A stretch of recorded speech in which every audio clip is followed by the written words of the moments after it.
ইতিহাসের অন্যতম সেরা জয়ের দেখা পেল বাংলাদেশ। আয়ারল্যান্ডের বিপক্ষে হেসে খেলে জয় তুলে নিল টিম টাইগার্স। মাহমুদুল হাসান জয়ের ১৫০ রানের মহাকাব্যিক ইনিংস, শান্তর সেঞ্চুরির পর বোলারদের দুর্দান্ত বোলিংয়ের সামনে পাত্তাই পেল না আইরিশরা। ঘরে মাঠে বড় ব্যবধানে জয় নিয়ে সিরিজে এগিয়ে গেল টাইগার ক্রিকেটাররা। আয়ারল্যান্ডের বিপক্ষে বাংলাদেশের এমন ঐতিহাসিক জয় নিয়ে বাকিটা জানবো রিপোর্ট। সাদমান ইসলামের হাতে ক্যাচ দিয়ে প্যাভিলিয়নের পথ ধরলেন হামফ্রিজ। চতুর্থ দিনে বাঁহাতি স্পিনার তাইজুল ইসলামের কল্যাণে প্রথম সাফল্যটাও পেল বাংলাদেশ। বড় ব্যবধানে জয়ের সুবাস পেল নাজমুল হোসেন শান্তর দল।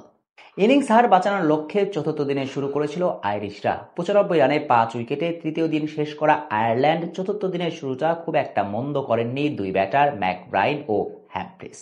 বাঁহাতি ব্যাটার ম্যাকব্রাইন একটু ধীরগতি শুরু করলেও অপর প্রান্তে হ্যামফ্রিজ ব্যাট চালাতে থাকেন ওয়ানডে মেজাজে। আক্রমণাত্মক ধাঁচে খেলতে থাকেন, কিন্তু তাকে প্যাভিলিয়নের রাস্তা দেখান অভিজ্ঞ তাইজুল ইসলাম। তখন আইরিশরা ১১৬ রানে ৬ উইকেট হারানো দল। নতুন ব্যাটার হিসেবে ক্রিজে আসা ব্যাল বার্নি অবশ্য ভালোভাবেই সঙ্গ দিতে থাকেন ম্যাকব্রাইনকে। উইকেটের চারপাশ দিয়ে শট খেলতে থাকেন দুজন। বিশেষ করে উইকেটের অবিচল ছিলেন ম্যাকব্রাইন। সময়ের সঙ্গে হয়ে উঠতে শুরু করেন টাইগারদের শঙ্কার নাম। অতিথিদের ইনিংস হার থেকে বাঁচাতে বুক চিতিয়ে লড়ে যাচ্ছিলেন এই বাঁহাতি।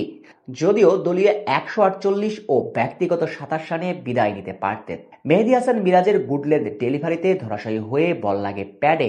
তাতে বাংলাদেশের জোরালো আবেদনে সাড়াও দেন মাঠের আম্পায়ার। কিন্তু রিভিউ নেন ম্যাক এবং রিভিউতে বেঁচে যান অতিথিদের ভরসা হয়ে ওঠা এই বাঁহাতি।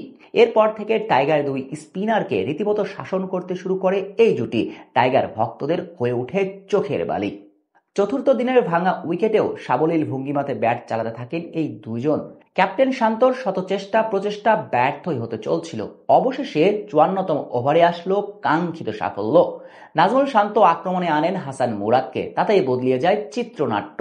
এই বাঁহাতির দুর্দান্ত এক ডেলিভারিতে এলবিডব্লিউর ফাঁদে ফেলান ব্যাল বার্নিকে।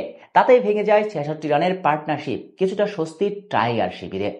তবে পুরোপুরি যে আধার কেটেছিল সেটা বলা যায় না। তখনও ক্রিজে বুক চিতিয়ে লড়ে যাচ্ছিলেন ম্যাকব্রাইন। একপাশে অবিচল থেকে তুলে দেন টেস্ট ক্যারিয়ারের চতুর্থ হাফ সেঞ্চুরি, আর নিজের লক্ষ্যে ঠিক থেকে যান লাঞ্চে। ততক্ষণে আইরিশদের স্কোর বোর্ডে জমা হয়েছিল ৭ উইকেটের বিনিময়ে ১৯৮ রান। তবে মধ্যাহ্ন বিরতি থেকে ফিরে আসার পর স্পিন আক্রমণের পরিবর্তে বোলিংয়ে আনলেন পেসার নাহিদ রানাকে। আর চাঁপাইনবাবগঞ্জ এক্সপ্রেস বোলিংয়ে এসে ক্যাপ্টেইনের সিদ্ধান্তকে শতভাগ সঠিক প্রমাণ করতে সময় নেননি। অসাধারণ ব্যাট করতে থাকা ম্যাকব্রাইনকে দুর্দান্ত এক ডেলিভারিতে পরাস্ত করলেন।